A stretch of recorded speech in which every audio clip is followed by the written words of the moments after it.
ശരണം ശരണമെന്തയ്യപ്പ.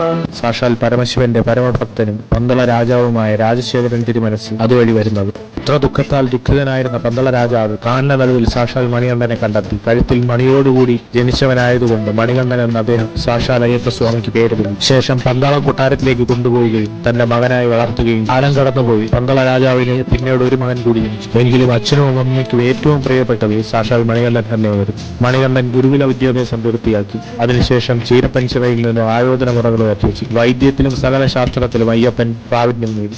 അങ്ങനെ ഇരിക്കെ ഒരു നാൾ വാമൻ എന്ന ചക്രവർത്തി പന്തളത്ത് രംഗത്തു. പടക്കപ്പലുകളും സൈന്യവുമായി എത്തിയ അദ്ദേഹത്തിന് പന്തള രാജ്യം പിടിച്ചടക്കുകയായിരുന്നില്ല. ഇതറിഞ്ഞ പന്തള യുവരാജാവായ സാക്ഷാൽ മണികണ്ഠൻ വാമനെ എതിർക്കാൻ ഒറ്റയ്ക്കിറങ്ങിയപ്പോൾ ലോകം മൊത്തം കീഴടക്കിയ ധീരനായ വാമർ ചക്രവർത്തിയെ എതിർക്കാൻ ഒറ്റയ്ക്കെത്തിയ വ്യക്തി സാക്ഷാൽ പരബ്രഹ്മമായ ഈശ്വരനാണെന്ന് തിരിച്ചറിച്ച വാമർ ചക്രവർത്തി സാക്ഷാൽ മണികണ്ഠനിൽ വിനയം പൊളിഞ്ഞു. അതിനുശേഷം ഇന്നേക്ക് ഇതുവരെ അയ്യപ്പന്റെ ഏറ്റവും അടുത്ത സുഹൃത്തും സഹോദരൻ